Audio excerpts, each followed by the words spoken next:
that show specifically what we gained as a result of this activity. They have not been declassified. I've formally asked that they be declassified now. I haven't announced this up till now. I haven't talked about it. But I know specifically of reports that I read, that I saw, that lay out what we learned through the interrogation process and what the consequences were for the country. All right. So I guess Dick Cheney feels that even though the previous administration operated outside the boundaries of the law, he's justified. The previous administration is justified because even though they used an illegal method to obtain information from suspects, some of the results were positive and therefore justify the means. And that is complete and utter bullshit, because last I checked, me, an average citizen who has to operate under the rule of law, I can't go outside the boundaries of law no matter how well it justifies my own personal needs. I could come up with a self-help video tomorrow telling you how to make an extra $10,000 a year if I wanted to break the law and say, hey, guess what? I saved $10,000 this year. You know how I did it? And you can do it too. I cheated on my taxes. Now, of course, I didn't really cheat on my taxes, and I didn't make $10,000 last year either. I didn't save $10,000, I should say. So it's an example. But even though that had positive results as far as, me or anybody else that might benefit from that method, doesn't change the fact that it could be illegal. And I'm not going to argue. If you want to post responses saying, Joe, the federal income tax is illegal and, blah, blah, blah, I'm not arguing the semantics with you, okay? Regardless of what you feel about the federal income tax or what I feel about the federal income tax, doesn't change the fact that enforcement actions can keep you in prison. That's not the point of this video. I'm simply illustrating that ends don't justify the means, all right? So Dick Cheney and George W. Bush and Barack Obama, for that matter, can all justify the end results.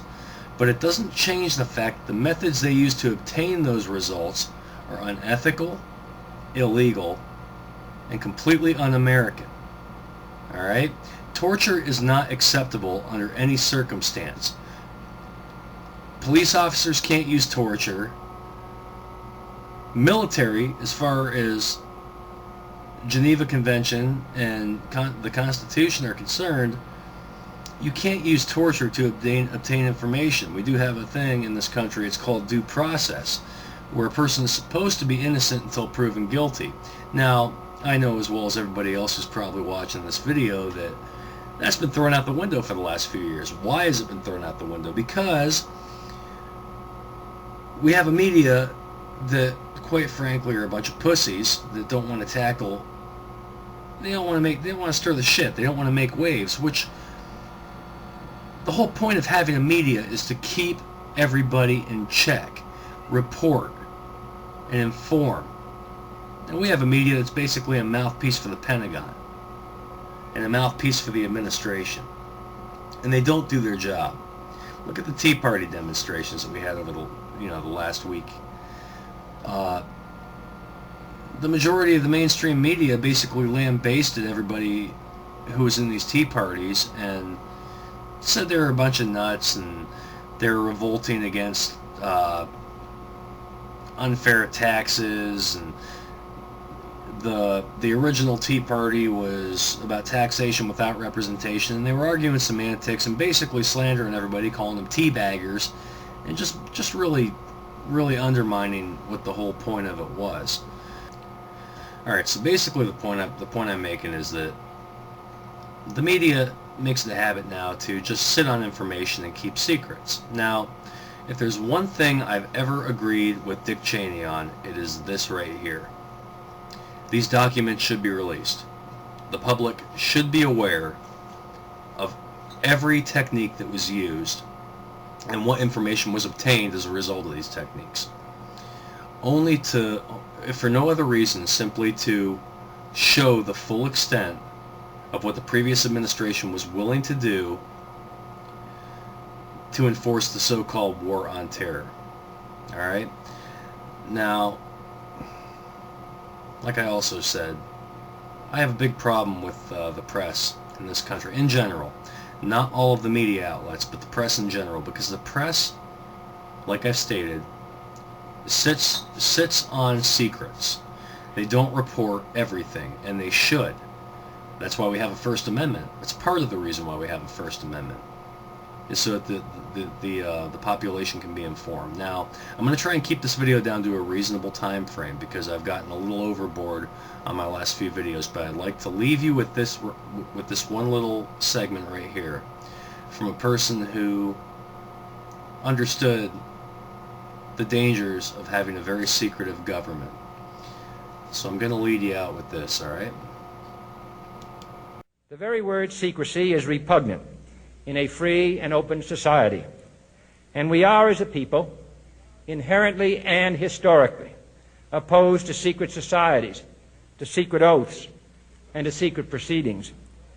We decided long ago that the dangers of excessive and unwarranted concealment of pertinent facts far outweighed the dangers which are cited to justify it.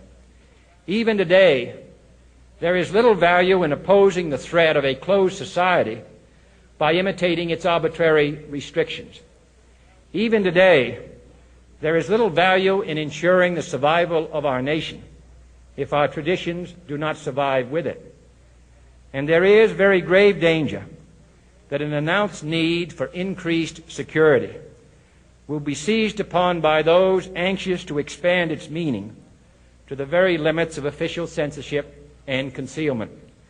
That I do not intend to permit to the extent that it's in my control.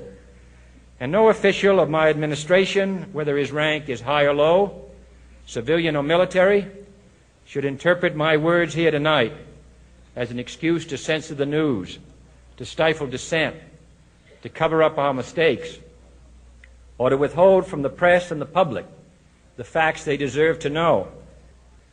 For we are opposed around the world by a monolithic and ruthless conspiracy that relies primarily on covert means. Now that was just a partial recording of Kennedy's speech there. If you're on YouTube, which you obviously are, you can find the whole speech. It's very accessible. And the whole point I wanted to illustrate with at least that little segment is, what did Kennedy get for his trouble?